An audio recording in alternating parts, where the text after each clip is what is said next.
Film ഗാരേജിന്റെ ഏറ്റവും പുതിയ വീഡിയോയിലേക്ക് ഇവർക്കും സ്വാഗതം. മമ്മൂട്ടി നായകനെത്തിയ ബസൂക്ക ഉൾപ്പെടെ വിഷു റിലീസായിട്ട് തിയേറ്ററുകളിലേക്ക് എത്തിയ 3 മലയാളം സിനിമകളുടെയും ഈദ് റിലീസായി തിയേറ്ററുകളിലേക്ക് എത്തിയ എമ്പുരാന്റെയും ഇന്നലെ വ്യാഴാഴ്ച വരെയുള്ള കൃത്യമായ കേരള ഗ്രോസ് കളക്ഷൻ ഇപ്പോഴത്തെ അപ്ഡേറ്റ് ആക്കപ്പെട്ടിരിക്കുകയാണ്. ആദ്യമേ വിഷു വിന്നറായി മാറിയ ആലപ്പുഴ ചിംഖാൻ എന്ന നെസലൻ നായകനെത്തിയ സിനിമയിലേക്ക് വരികയാണെങ്കിൽ ഖാലിദ് റഹ്മാൻ സംവിധാനം ചെയ്ത സിനിമ ഇന്നലെ വരെ പ്രതീക്ഷ ലെവൽ കളക്ഷൻ തന്നെ നേടിയെടുത്തിരിക്കുകയാണ്.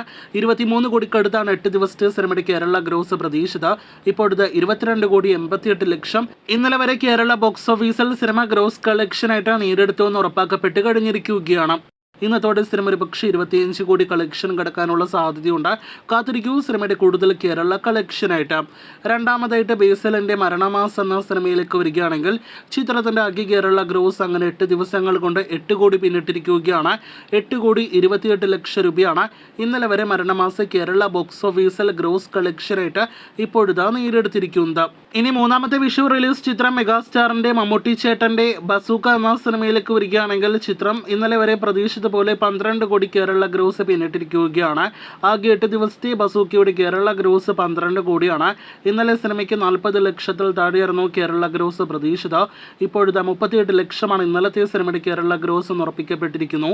അപ്പോൾ ആകെ മൊത്തത്തിൽ ബസൂക്കയുടെ കളക്ഷൻ താഴേക്ക് പോയിക്കൊണ്ടിരിക്കുകയാണ്. ഇനി അവസാനമായിട്ട് തിയേറ്ററുകളിൽ 22-ലധികം ദിവസങ്ങൾ പിന്നിട്ട നമ്മുടെ ലാലേട്ടനെ നായകനാക്കി പൃഥ്വിരാജ് സുകുമാരൻ സംവിധാനം ചെയ്ത മലയാളത്തിലെ വലിയ വിജയം നേടിയെടുത്ത എമ്പുരാനിലേക്ക് വരികയാണെങ്കിൽ സിനിമയ്ക്ക് ഇന്നലെ വരെ പ്രതീക്ഷ കേരള ഗ്രോസ് വന്നിരിക്കുകയാണ്. ഇന്നലെ 20 ലക്ഷത്തോളം കേരള ഗ്രോസ് വന്ന സിനിമയുടെ ആകെ കേരള ഗ്രോസ് 85 കോടി 51 ലക്ഷം പിന്നിട്ടിരിക്കുകയാണ്. ഇനി ഒരു 50 ലക്ഷം രൂപ കൂടി കളക്ഷൻ നേടിയെടുക്കണം സിനിമ തിയേറ്ററുകളിൽ കേരളത്തിൽ 86 കോടി കളക്ഷൻ കടക്കാനായിട്ട്. അത് ഈസ്റ്റർ ദിനത്തോടെ സിനിമ എത്തപ്പെടുമെന്നാണ് നിലവിലെ കളക്ഷൻ ട്രെൻഡ് വെച്ച് നോക്കുമ്പോൾ വ്യക്തമാകുന്നത്. അപ്പോൾ ലാലേട്ടന്റെ കരിയറിലെ കേരള കരിയർ ബെസ്റ്റ് കളക്ഷൻ വരുന്ന സിനിമ കൂടിയായിട്ട് എമ്പുരാൻ മാറിക്കഴിഞ്ഞിരിക്കുന്നു.